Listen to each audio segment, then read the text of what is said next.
Hi everyone, Matthew Lester, Website Design. Today we're going to go over the actual settings in Shopify. This video is going to help you understand the different settings. They're quite in-depth and they do give you everything you need to set up your shop. So the first thing to do is just go into the settings here. And if you go under General, this is your actual store that shows up when Google looks for it. So you should put in your store name, whatever the company is of your store. This is actually what's going to show up when people look for your store in Google. Google will show it up. Google will make it show like this. So you put in your title and you put in your description. So it's important to have this. And if you've got a keyword, your top keyword, it's good to have that in your store name to help out you with SEO. Of course, you're going to put in your contact information here. So the store contact email and the sender's email. So this is the address that customers will see when you send them their emails. And just check your store industry, whatever that is. Mine is virtual services, obviously. Your legal name. Put all your information in there about your store. You'll want to set your time zone. So the time zone where your store is or wherever you're processing orders. It's a good thing. And if you're on the metric system like we are here in Canada, you can have that set to metric. Or you can send it to imperial if you're United States, or if you just like to use inches instead of metric. I know I do, but for now that's set for metric. Of course, you'll want to add a prefix to your orders or a suffix. So the prefix is the first digits that are going to happen before your order.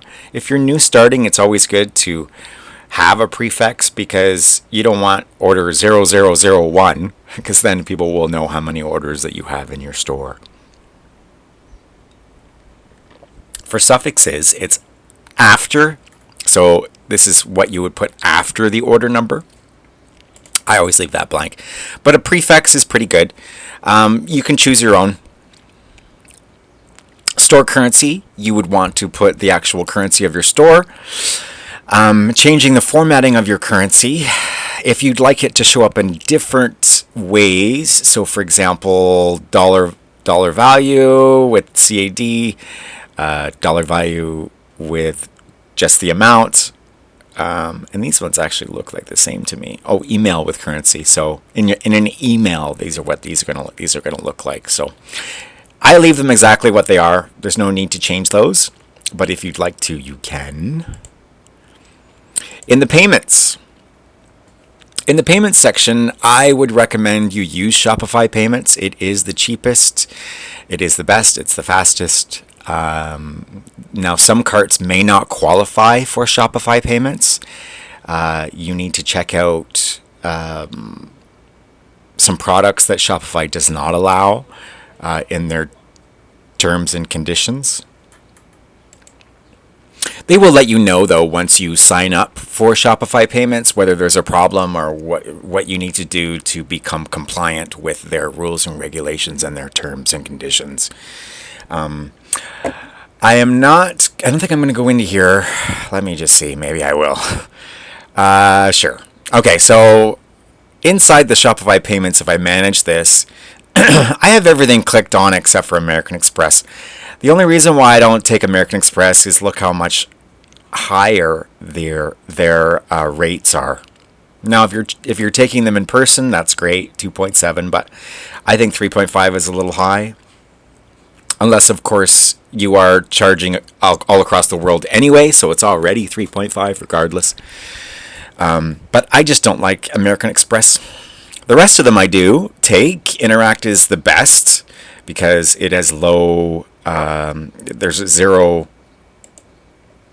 fee for that, 30 cents per 10 cents per transaction. So if you know your customer and you know your customer well, perhaps you're a friend, or if you want them to help you out, you can always say, I prefer Interact. Shop Pay, it's one of Shopify Pay's Checkout, wallets. So if they have a Google Pay wallet or an Apple Pay wallet, I always accept these. So it's just the same as a credit card. Countries, the different countries that you're going to be accepting the credit cards from. If you want to add the United States or add other countries to this, you can. Default is always your country that you set your shop up in. I do also have clients in the United States and England, but at the moment, this is just setting up in the United States.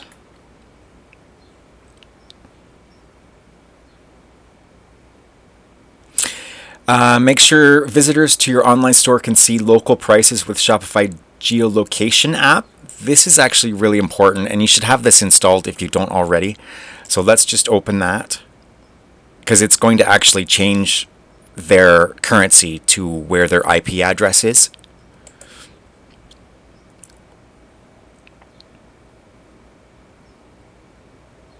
So you can see this geolocation app. It's a free app from Shopify. You should have that installed. And show recommendations and show selections, this should be on. Okay, so, and you can actually change languages too in the geolocation, which is great.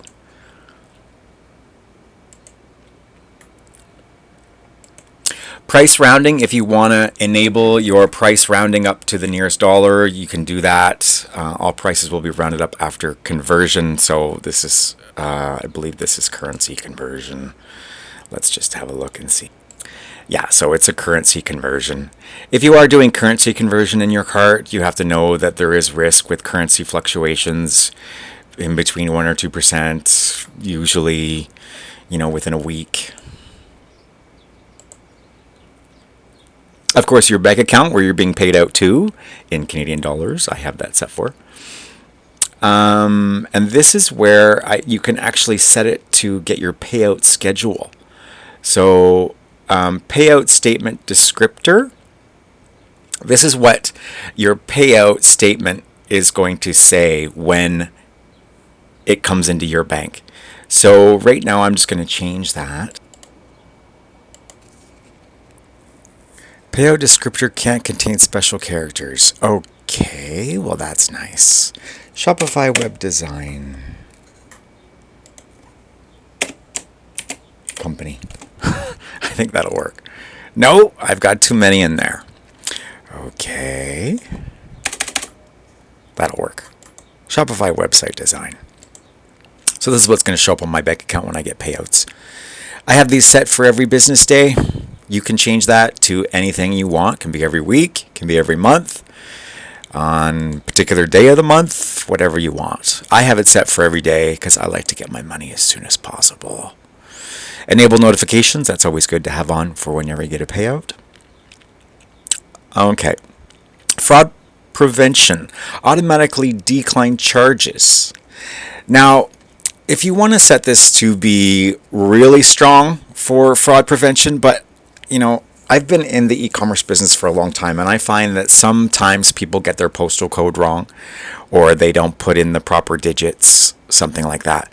The CVV, that's the 3-digit code on the back of your card, that is a must. So you should have this checked. You can also check that to check the postal code, but I leave it just to give me a little bit more room just for my customers. But, because there still is that fraud checker that will check for you to sort of say, okay, this one looks fraudulent. Maybe you should do some more digging. This next one down here is what the customer is going to see on their Visa card statements or their credit card or bank statements when you bill them. So this is what they're going to see. You have to have a phone number. It is one of Visa's laws that they have to be able to call you from in case they don't recognize it. So it's important to have your phone number there. Test mode is if your Shopify Payments is in test mode, so there isn't any orders going through, you're just testing the Shopify Payments. So hopefully you're past this already. If not, you need to either have Shopify help you with that or have your graphic expert help you, your Shopify expert help you with that. So that's Shopify Payments. If you would prefer to use PayPal Express, you can use PayPal Express instead of Shopify Payments. You can set that up here by just activating the Express checkout. Or if you have other third-party providers, perhaps you have something like Stripe or some other third-party provider that you have at your other locations and you're wanting to use all the same provider, Moneris, who knows, Payment Tech. So that can all be added there. However, you must know that if you are using another payment provider other than Shopify Payments, they're going to bill you an extra 2% on top of the Shopify payments. So that you have to understand that if you are going to be using these third-party providers, they can get very costly. That's why I always say stick with Shopify Payments, and you're good. Here's some alternative ones you can check out from the third-party providers. Manual payment options is also I have actually set an Interact e-transfer as an active payment.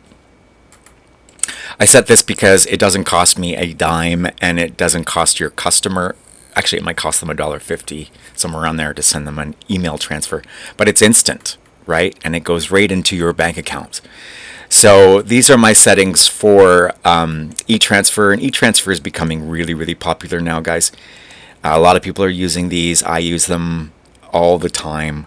So it's an easy way. However, when you do use an e-transfer, your customer uses an e-transfer, there's no way of getting a refund through your e-transfer. So it's basically on the honor system when you send a payment to somebody to their email address.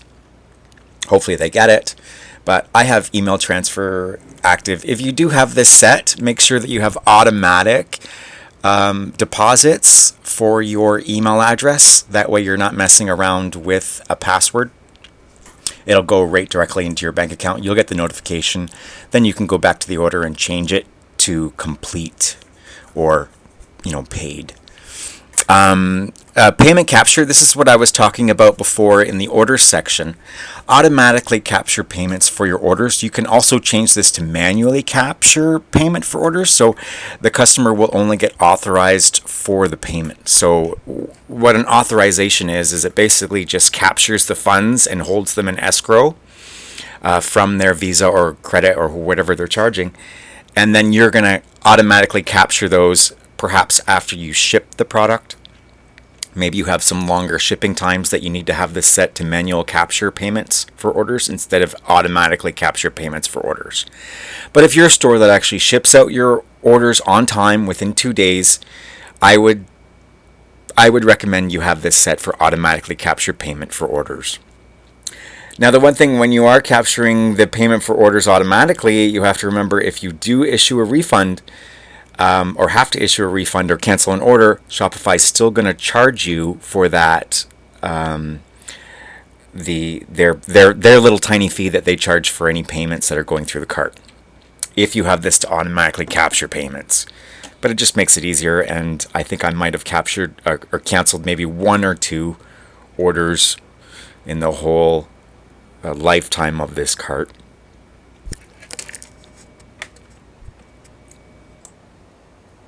Now we'll go to checkout in settings. We're looking at checkout. So these are the settings in checkout. You can customize your checkout here. So customizing your checkout is just how it's going to look and the different functionality of your checkout. And depending on your theme, I have the actual debut theme, which is the free theme that comes with Shopify, just to make it easier for most people that are setting up their cart. I like to use that. But if you go under here, actually I'm going to skip this customized checkout. I'll make another video for that, everything to do with checkout. So we'll just skip that for now. Customer accounts. So it's pretty straightforward. If you just read here, accounts are disabled, accounts are optional, accounts are required.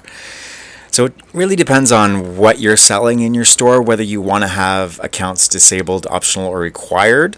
I always have it as optional. If you have it as optional, then the customer is going to create an account. You're going to get their email address. You're going to get their phone number. You're going to get all the good stuff.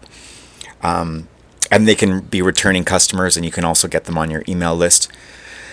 But if you have them as required, that might also be a stumbling block and some friction when the customer is checking out if they have to create an account. So that's why I always have it as optional.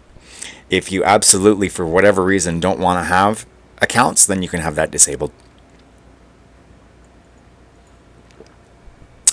Your customer contact. Customers can check out using either a phone number or email.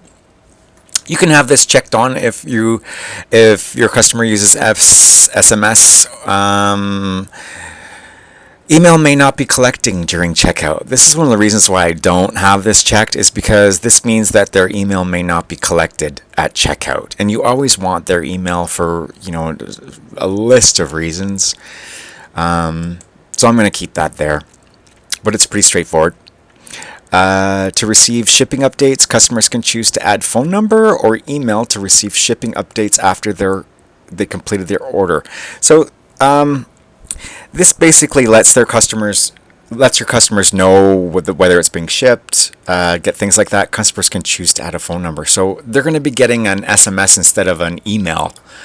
I like to stick to email, because with SMS, some customers, some of the older customers that I have, they don't like people messing up with their phone. They don't like them being called. They don't like any of that stuff. They just like a little email so that they can check it in their own time. But it's up to you. You should have this checked on for customers can check out the Shop app from their order status page. This is going to give them tracking updates. They can check out where their order is at any one particular time. So it's good to have that on your checkout page so that they can download it and check out where their package is at any one particular time. And that goes true for any shop in Shopify. So if a customer is a one-time Shopify customer on any store on their platform, they might have this app already installed. So it's a good idea to have that there. Form options. So the form options are what is at the checkout. So you really want their first and last name. Company name can be optional. Unless, of course, you deal strictly with only companies, then you'll want to have that as required. Address, line 2 is optional. A lot of addresses don't have a second line, so that's just optional. Shipping address, phone number. I always have this as required because I want that information in case I need to contact the customer or talk to them or do whatever. I do need that shipping address and the phone number, so it is definitely required. Unless, of course, your store doesn't need that, then you can change that. Tipping is a new option in Shopify, which I think is a great option.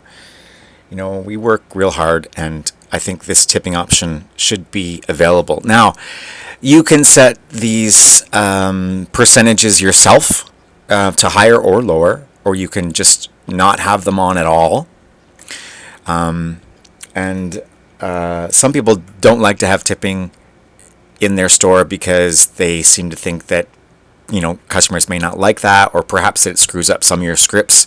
If you're doing order scripts or inventory scripts and you're pulling your orders from your cart and it has a tip line in it, so that might be a reason why you're not going to be checking your tips. For my cart, I have it turned on. Order processing. While your customer is checking out, use the shipping address as the billing address by default. This is good to have. That way the customer doesn't have to type it in twice. Enable address auto completion. This is really good because it goes against the data bank of all the addresses. So if you're starting to type an address, it may finish it for you. That's always good. After an order has been paid, you can set this to automatically fulfill the order. Let's say you're doing digital items, perhaps you're doing downloads. It's a good thing to set up your emails and then have an automatically fulfill the order, the line items. I have this set to do not automatically fulfill because I'd like to look at the orders before I do anything with it. Perhaps, there's some fraud issues or you might need to change something. So it's a good idea to not automatically fulfill this. Automatically archive the order after an order has been fulfilled and paid.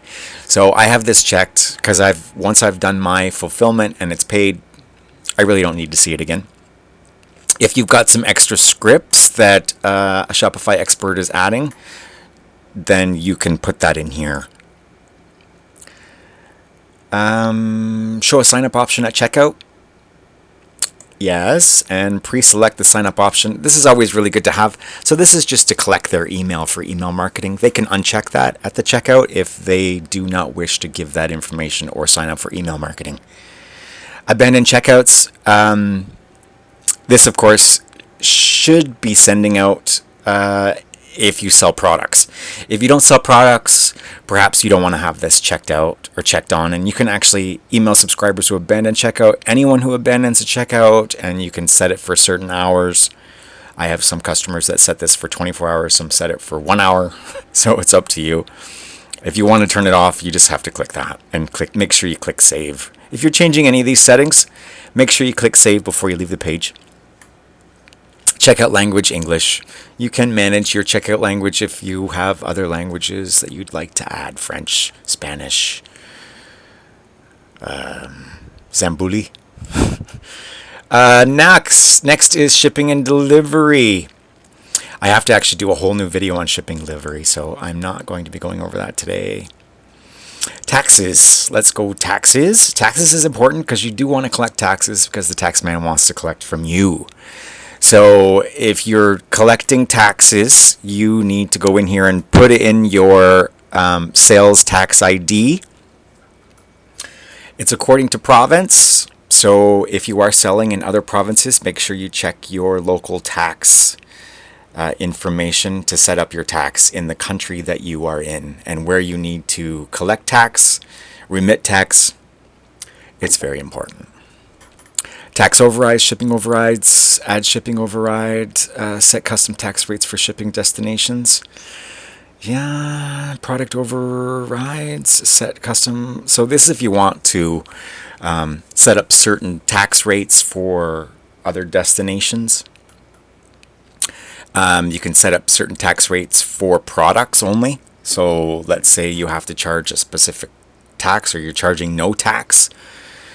For whatever reason, there are certain products that governments allow to be sold without tax.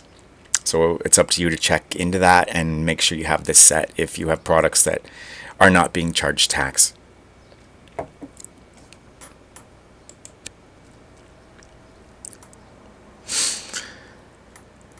Charge tax on shipping rates. You should always have this checked because you're going to be charging tax on shipping.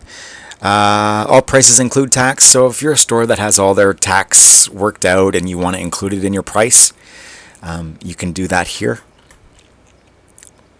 Charge of VAT on digital goods, so this is obviously if you're selling to European customers in the EU.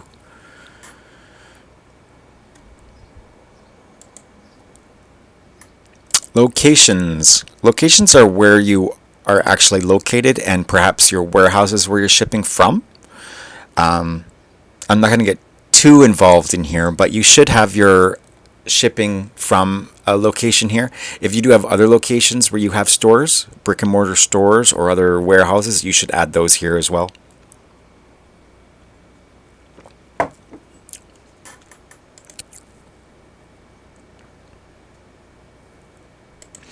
Under notifications, this is how notifications that the customers are going to be getting from your cart.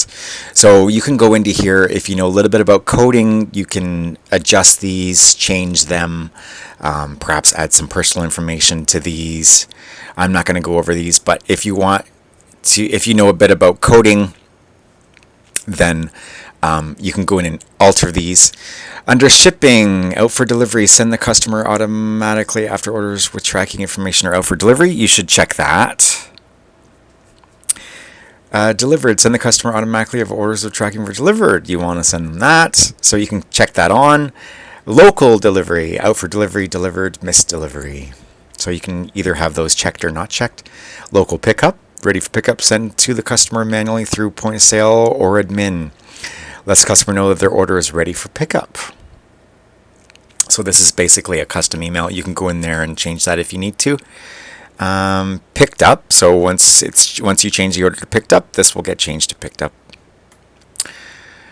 And some more emails. If you'd like to change, you can. Email marketing, require customers to confirm their subscription. I like to do this. You don't have to have this set, but it actually is just a secondary sign up. So the customer will get an email that's saying you need to validate your subscription. Please click the link. It validates it. And then you know for sure that you're not getting, random robots signing up for your subscription and your email marketing bill is through the roof. So it's always good to require customers to confirm their subscription. Shopify email open tracking. Optimize open tracking recommended. I always just say click this because that's the best recommended. It's basically just going to check the tracking, right? And give you help with whether a tracking has gone missing or what have you. Staff order notifications, templates, new order. That's an email if some of your other staff are getting emails for orders that are coming in. Recipients. So these are all the devices that are connected to your cart. That's what it is. You can see here I have my phone connected, so I have Shopify installed on my cell phone, and I also have it installed on my desktop.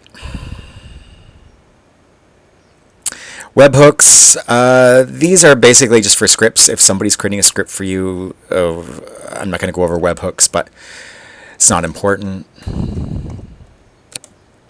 if you're not a designer.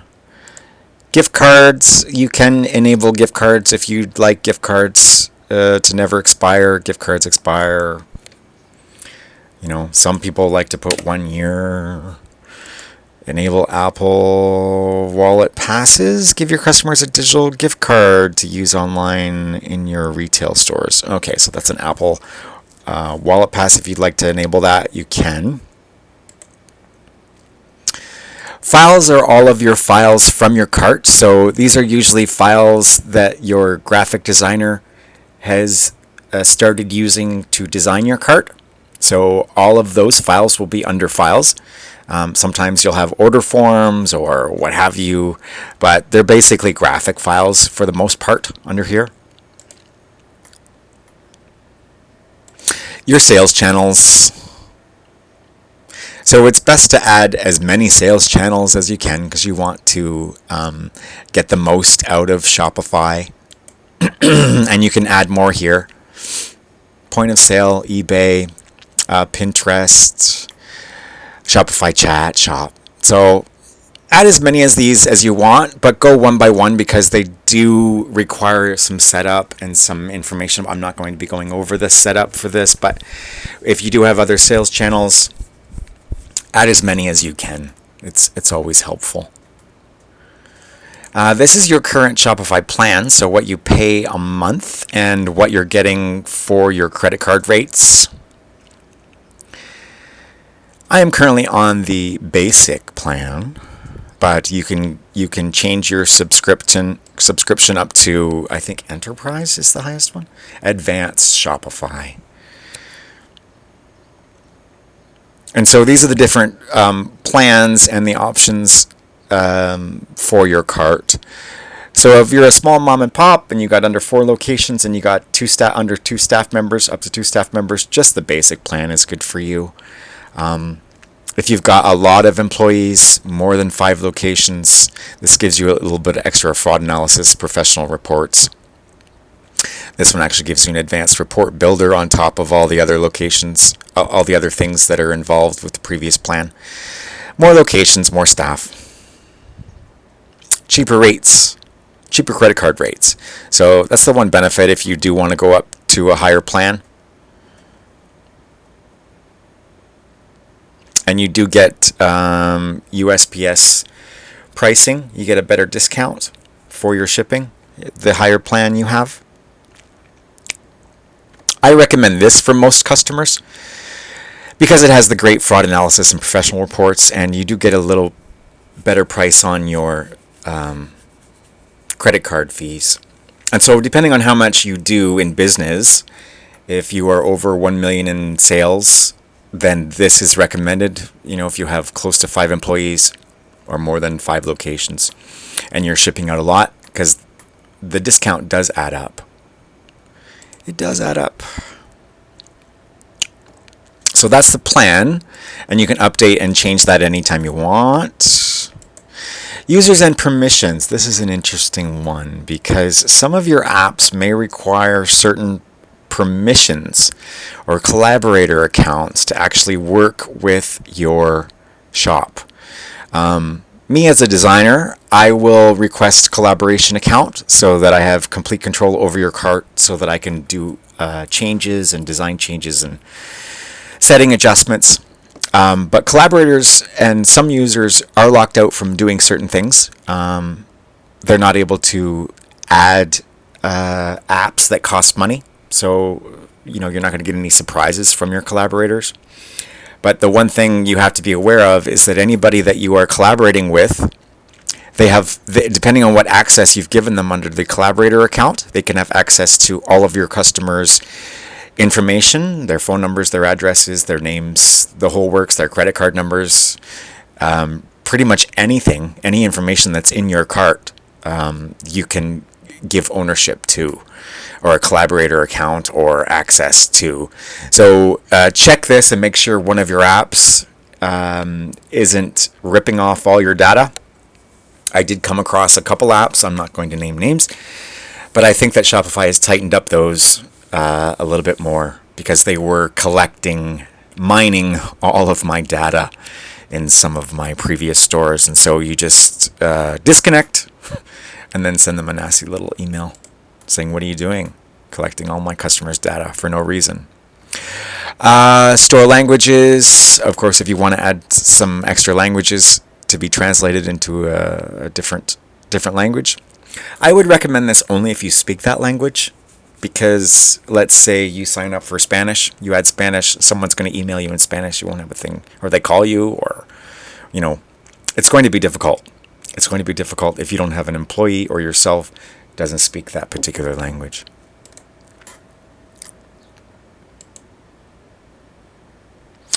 Next, we're going to go into billing.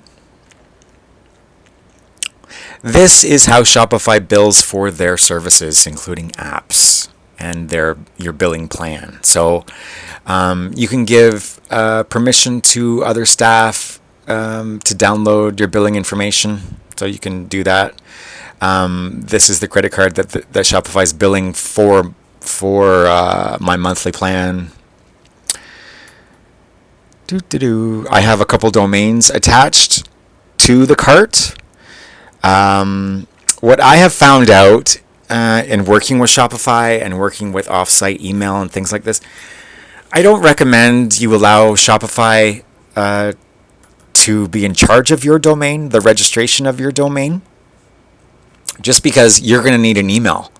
If you want to just do the real cheap, fast, quick, dirty, give them domain and forward your email address to your Gmail or something like that, then sure. But if you're an involved business and you want your own domain, control of your own domain, control of your own email, and if you have scripts that are running in the background, like inventory or something like that, drop shipping scripts, you will need a separate server than Shopify. So if you sign up for something like HostGator or GoDaddy or Yahoo or something like that, so that you can control your domain, your email, and your server's scripts, it's good to have it all in one place. And they're pretty cheap, about $50 a year. These guys are charging me $18, $20 depending on the domain. There are no credits on your account right now. So if you had a credit with Shopify for whatever reason, it would show up here, which would be deducted from your next payout. Finance overview. Sometimes if you're getting some financing from Shopify, I've gotten financing from Shopify in the past. So if you're in a pinch or maybe you're wanting to get some more inventory, they can provide you some finance that a bank may not, with a credit check and such. So that is billing. And the last thing is legal. Now, your legal pages are extremely important. Extremely important because if there's any sort of lawsuit or anything goes on your website, you need to disclose all of this information in your legal pages. Now, Shopify does give you a template, just a basic template according to where you are and where you live, and the country that you're in. But I don't recommend using their template unless that's all you've got. You should have a lawyer look at these. You should have a lawyer go over these and add stuff, delete and remove stuff. Just make it tip-top perfect about what it should say, especially your terms of service.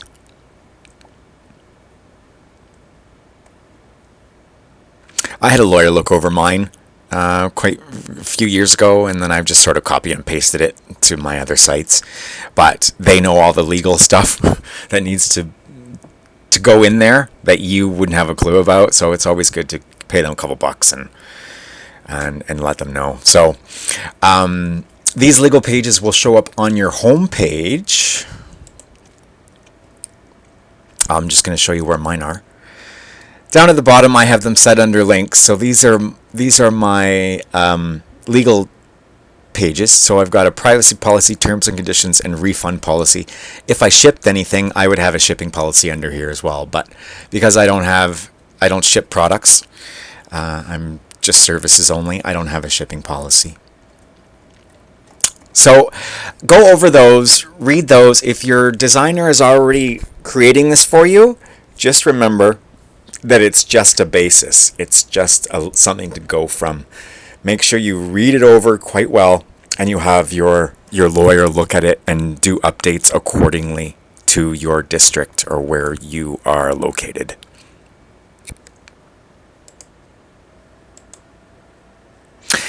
And that is the settings module for Shopify. If you guys have any questions, please just leave a comment, or you can send me an email to matthew@matthewlesterwebsitedesign.com, and I'd be happy to share with my information. Have a great day.